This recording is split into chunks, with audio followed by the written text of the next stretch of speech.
AD Nagar police quarter complex পরিদর্শনে গেলেন mayor Dipak Majumdar সহ অন্যান্যরা। মূলত পুলিশ কোয়ার্টার কমপ্লেক্সের যে সামনের রাস্তাগুলো রয়েছে সেই রাস্তাগুলো বেহাল অবস্থায় আছে, বহু বছর ধরে সংস্কার করা হচ্ছে না। সেদিক থেকে রাস্তা সংস্কার সহ নানা বিষয়গুলো ভবিষ্যতে করা হবে, তার জন্যই সেখানে যাওয়া এবং সামগ্রিক বিষয়গুলো পরিদর্শন করা।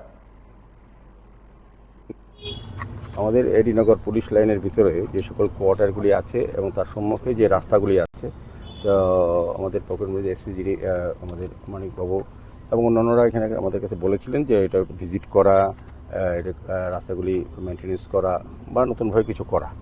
তো সার্বিকভাবে আজকে এটা একটা ফাইনাল হয়েছে, আমরা ভিজিট করবো। আমার সঙ্গে ডেপুটি মেয়র আছে, মনিকা দাস দত্ত মহোদয় আছে, আমাদের সঙ্গে আমাদের কমিশনার ডিপি চাকমা মহোদয় আছে, আমাদের এসপি সাহেব আছে, প্রকল্পের যিনি মানিক দাস এবং অন্যান্য পূর্ত দপ্তরের সুপার ইঞ্জিনিয়ার, এক্সিকিউটিভ ইঞ্জিনিয়ার, অন্যান্য আধিকারিকরা, আমাদের আগরতলা পৌর নিগমের এক্সিকিউটিভ ইঞ্জিনিয়ার সহ অ্যাসিস্ট্যান্ট কমিশনাররা, সার্বিকভাবে টোটালি একটা উচ্চ পর্যায়ের টিম এটা আমরা আজকে ভিজিট করেছি।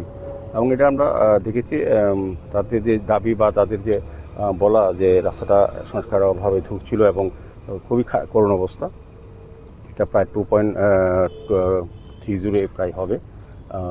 দুইটা পার্টে এটা নেওয়া আছে, একটা এএমসি একটা পূর্ত দপ্তর মিলে আমরা চেষ্টা করব সার্বিকভাবে রাস্তাটা যাতে সংস্কার করা যায়। পুজোর আগে করা সম্ভব হয় না, পুজোর পরে করবো, কিন্তু সাময়িকভাবে যাতে মেনটেন্যান্স করা যায়। আমি পূর্ত দপ্তরে যারা আধিকারিক আছেন তাদেরকে অনুরোধ করেছি, তারাও সম্মত হয়েছেন, করার চেষ্টা করবেন।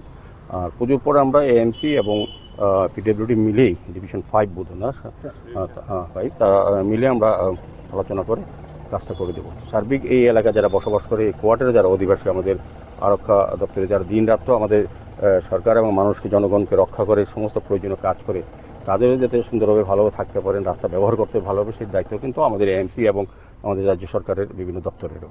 তো যাই হোক, আমরা চেষ্টা করবো রাস্তা দ্রুত সংস্কারের জন্য। আপনারা শুনলেন সেখানে মেয়রের প্রতিশ্রুতি। সেদিক থেকে প্রতিশ্রুতি কবে বাস্তবায়ন হবে সেটা সময় বলবে।